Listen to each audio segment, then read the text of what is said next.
रखे संविधान ने, याद रखना। अगर संविधान को ना मानता तो तुम्हें बताता कि अपमान कैसे किया जाता है, याद रखना मेरी बात को।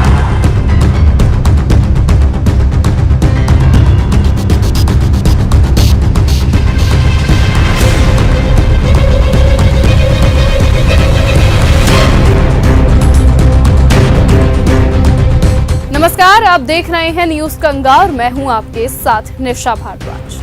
चंद्रशेखर आजाद के हालिया बयान के बाद उनका विरोध तीव्र रूप से बढ़ गया है। सोशल मीडिया पर उन्हें जमकर आलोचनाएं झेलनी पड़ रही हैं और धमकियां भी उन्हें लगातार दी जा रही हैं। चंद्रशेखर आजाद जो पहले भी खतरों से खेला करते थे, अब एक बार फिर से आलोचनाओं के घेरे में आ चुके हैं। इस बार उन पर आरोप है कि उन्होंने लोगों की आस्था के साथ खिलवाड़ किया है। कभी उन्हें गालियां दी गई, कभी उनकी मां को लेकर अपशब्द कहे गए, कभी संसद में उनके साथ मारपीट करने की धमकियां दी गई और यहां तक कि उनके सिर को गंगा नदी में काट कर फेंकने तक की बात अब कह दी गई है।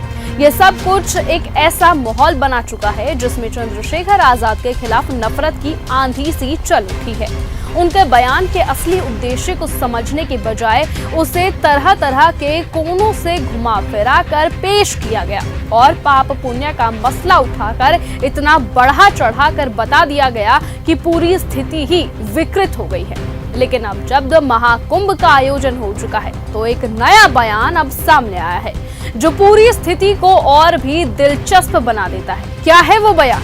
वो बयान हम आपको जरूर बताएंगे, लेकिन उससे पहले जरा उन चेहरों को देखिए जो अब तक चंद्रशेखर आजाद को मारने या फिर उन्हें गाली देने की हिम्मत जुटा चुके हैं। चंद्रशेखर रावण ने बयान दिया है कि कुंभ हो जाएगा जिसने पाप किया है।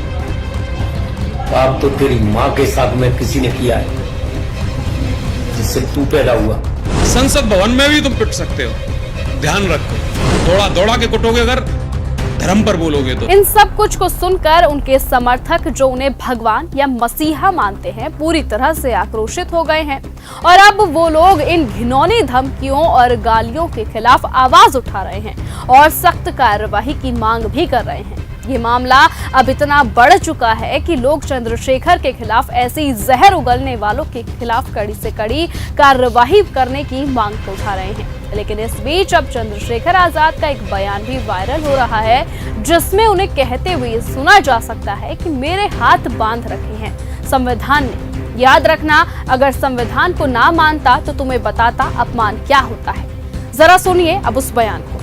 मेरे हाथ बांध रखे संविधान ने, याद रखना।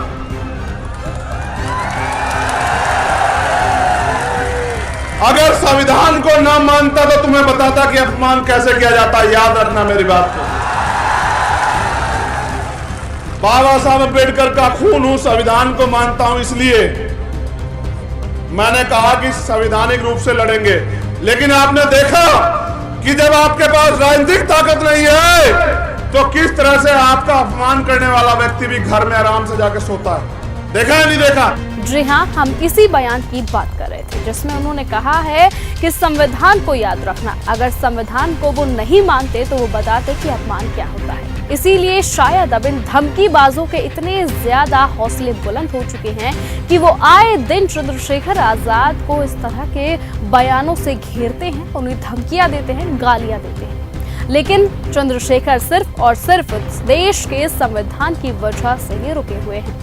फिलहाल आप इस बारे में क्या कहेंगे हमें कमेंट सेक्शन में जरूर बताएं और ऐसे ही लेटेस्ट अपडेट्स और खबरों के लिए आप बने रहें और देखते रहें चैनल न्यूज गंगा। नमस्कार। ऐसी ही खबरों को सुनने और देखने के लिए सब्सक्राइब करना बिल्कुल मत भूलिएगा चैनल न्यूज गंगा। खबरें अच्छी लगी तो लाइक का बटन दबाना बिल्कुल मत भूलिएगा। कमेंट बॉक्स में टाइप भी कर सकते हैं और हाँ, शेयर करना भी बिल्कुल मत भूलिएगा।